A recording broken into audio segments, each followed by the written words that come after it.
We invite your special attention to Command Performance, a show of stars created at the request of the United States forces all over the world. Now, usually this program is broadcast only for our servicemen, but tonight it will be made available to civilians. The participants include Bob Hope, Bing Crosby, Dinah Shore, Ethel Waters, and many other stars. It will be a full-hour show. We invite you to hear it over WOR Mutual at 11 o'clock tonight, Eastern Wartime.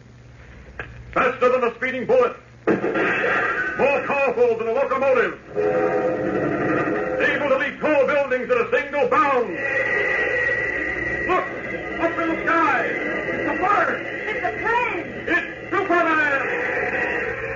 Yes, it's Superman, strange visitor from another world who came to Earth with powers and abilities far beyond those of mortal men.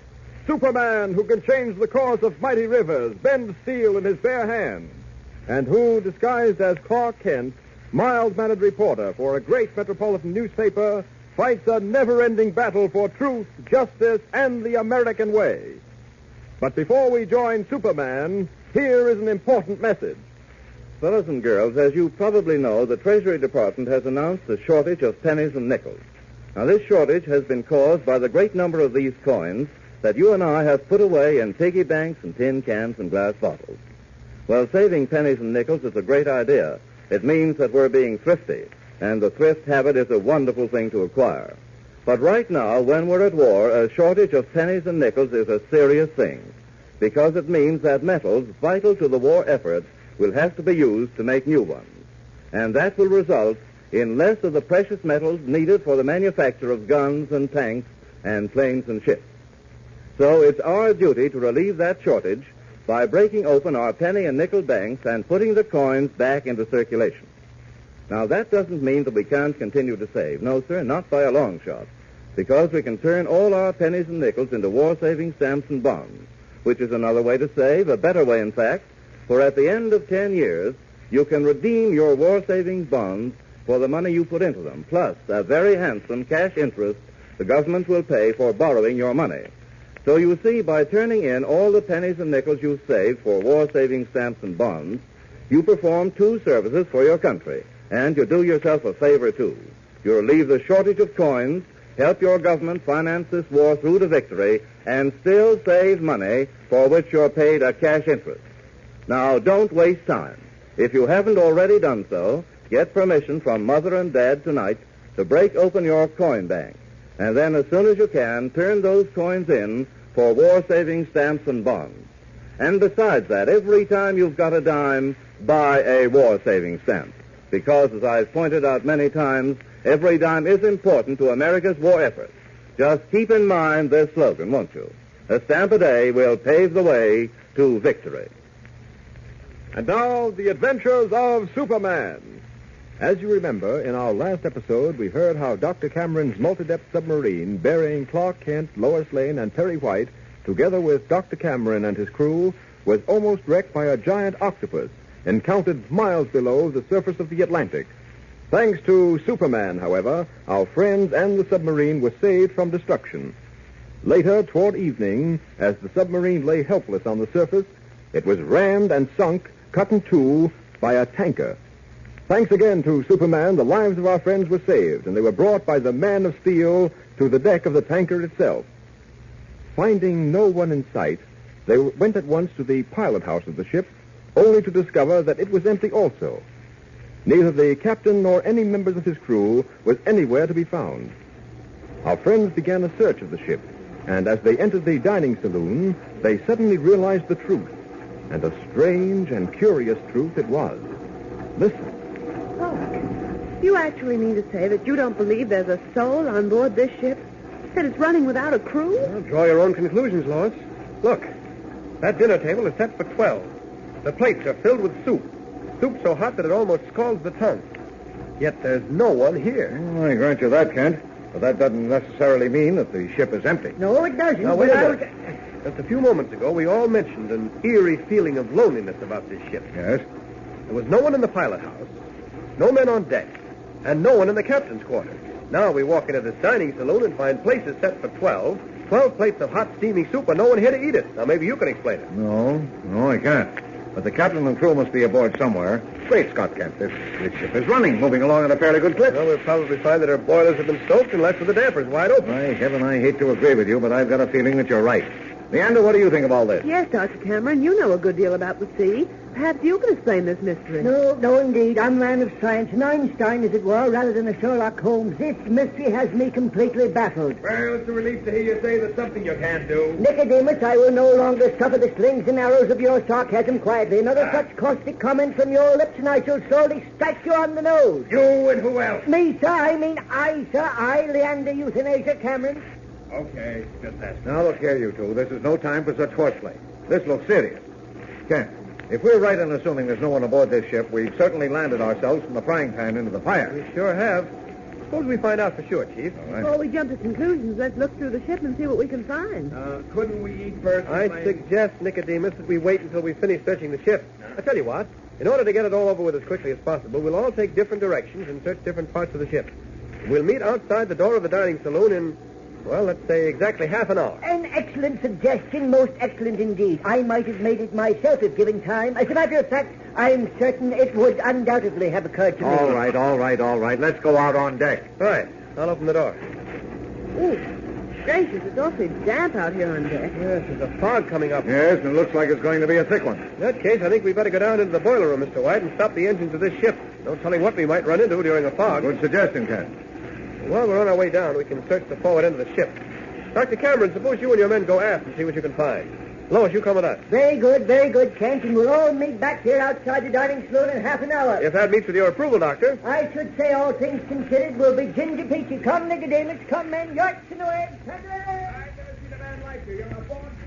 Well, Kent, any idea where the engine room is and how to get to it? I have a vague idea of how a tanker is laid out.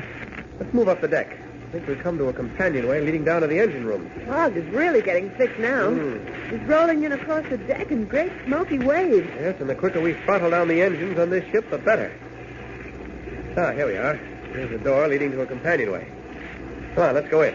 Now, watch your footing here, Lois. These steps leading down are terribly steep. Yes, I see. They are. I simply can't understand this. I've been trying to figure out some sensible solution to all this hocus-pocus, but really it's impossible. Nothing is impossible as a solution, Lord. The most baffling mysteries are sometimes the easiest to see through. Keep talking, Father Vance. You're going great, so far as talk is Will you two stop fencing and keep your eyes and ears open? Here we are. Where do you think this corridor leads to, Kent?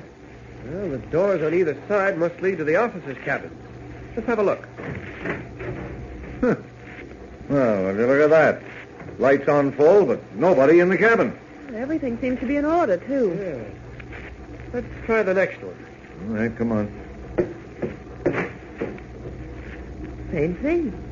Light on in the cabin and no one in it. Wait a minute, Clark. Yes? What are you staring at, Lois? Look over there. A bowl of water, a shaving brush standing next to it, and a straight razor. There's a towel lying there, too. By heavens, Kent, this is beginning to get under my skin. There's soap on that brush, and... Yes, by George, the water in that bowl is warm. Someone was just about to shave when something happened. Yes, but what? Well, I'd give a fortune at this moment to know. Hey, you two. Yes, Clark? Here's the companionway leading to the engine room. All right with you, Kent. Down this way. Perhaps you better wait here, Lois. Not on your life. Okay, come on then. Down these steps. Watch your footing, though. They're steep. Don't worry about me. It's the engine room, all right. I can hear the engine. Uh-huh. Here we are. How do you stop these engines? Any idea? No, but there must be some levers to pull or some such thing. Don't see anyone around, do you? No, not a soul. Kent, look there. I think those are the levers that you were talking about. Let's have a look. Yes, this seems to be right. This lever is marked with various speeds from slow to full. It's on slow speed now. I'll just shove it into the spot marked stop and see what happens. That's it, all right. Now that we've stopped the ship, aren't we in danger of drifting? Yes, I think we better get above decks and see if we can drop the anchor. Well, can we do that alone? Well, if she's a fairly modern ship, yes. The anchor windlass acts on a ratchet mechanism with a catch. All we'll have to do is release the catch, I think. All right, Kent. Lead the way. All right, just up these stairs again. Well, what are you stopping for? We'll have one last look around. Just can't comprehend all this. An engine room with the engines running, but no one in it. It all looks so curiously deserted. Well, come along. Well, here's the corridor again. Think we ought to have a look in the cabins that we missed? Well, later, perhaps. Right now, we better get above decks and drop that anchor. Okay, Kent. Say, there's a funny thing about you. What's that, Chief? You're a strange mixture. Sometimes you act as if the only thing you had in that body of yours was fear. And other times, such as now, you have a certain commanding manner, a certain way of saying and doing things that commands respect. I've noticed that myself, Mr. White. Sometimes, Clark, I almost suspect you of being two people. Well, aren't we all sometimes? Come on, up these steps here to the deck above. Watch your step, though. Another thing I've noticed. Every time we start to talk about you, you adroitly change the subject. I'm beginning to think that you're concealing some deep, dark secret about yourself. Perhaps I am. You never can tell. Maybe I got a police record a mile long. Oh, don't be silly. Here's the deck. Gracious, that fog has gotten thick. Mm-hmm. Even if we drop anchor, there's nothing to guarantee us we won't get rammed. Well, that's true, but we'll be safer than if we were drifting, so long as we keep a foghorn going. Come on, let's go forward. This is fantastic. Thoroughly and completely fantastic. Kent, what could have happened to the crew of this ship? Whatever it was, it must have occurred very shortly before Superman brought us aboard. Shortly before we were rammed and sunk. I don't know. We've solved some pretty puzzling mysteries in our time. I always had the feeling we'd never run into anything more baffling than the tiny men or that business of the statues being broken, but this is something that beats anything I've ever seen before. We're almost at the prow of the ship, Clark. We can't go much further. Oh, yes, there's the anchor windlass right up ahead. Great Scott, this fog is getting thick. We ought to light some riding lights if we can. Well, that wouldn't do much good. Never be seen in time. As soon as we drop anchor, we'll go back to the pilot house and start blowing the fog whistle. If there's one on board. I'm sure there must be. No doubt. Well, here we are. Here's the anchor windlass. So, can I give you a hand, Kent? No, Chief, thanks. All I have to do is move the catch on that ratchet. Let's see now. Yes, here we are.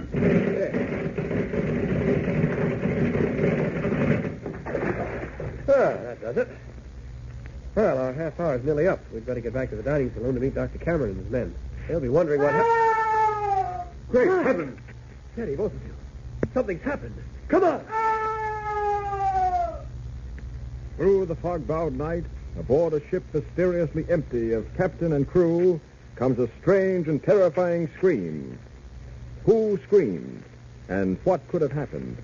What can possibly be the answer to this curious and baffling riddle? Be sure to be with us tomorrow for one of the most thrilling adventures of all.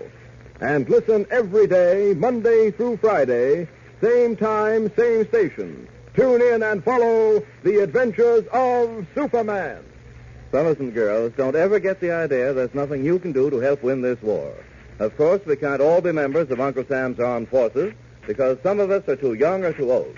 But that doesn't mean we can't get into this fight. No, sir. Because there's one big important thing we can do. We've got to see that our fighters are supplied with all the bullets and guns and tanks and planes and ships they need to wipe Hitlerism and fascism off the face of the earth. How? By buying all the war-saving stamps and bonds we possibly can. Because every time we buy a war-saving stamp or bond, we lend our government money with which to finance our fight.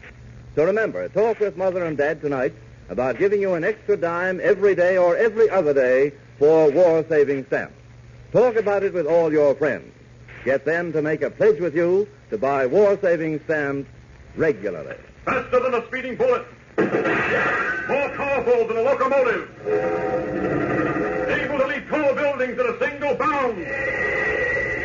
Look! Up in the sky! It's a bird! It's a plane! It's Superman! Follow the adventures of Superman every day, Monday through Friday, same time, same station. Superman is directed by George Lothar and is a copyrighted feature appearing in Action Comics magazine.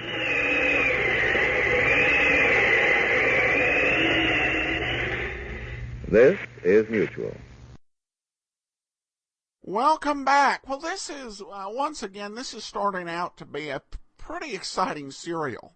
I was left really wishing I had been able to follow the Lost Continent of Atlantis series. This one, it's really set up with a pretty interesting mystery to start out with. I did like kind of how the writers had Perry and Lois casually expressing their suspicions and the things they noticed. And this, I think, has always been a challenge in Superman, because we look at it externally and we're like, oh, come on.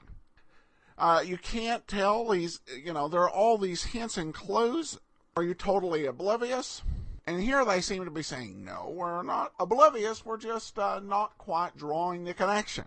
I do have to wonder, one thing that's somewhat unrealistic about these shows and different from most Superman is the inclusion of Mr. White in seemingly every adventure.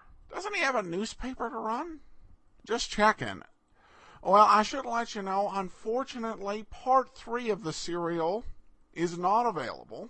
But we'll be able to pick up with part 4, and then the other 4 episodes in this serial are available.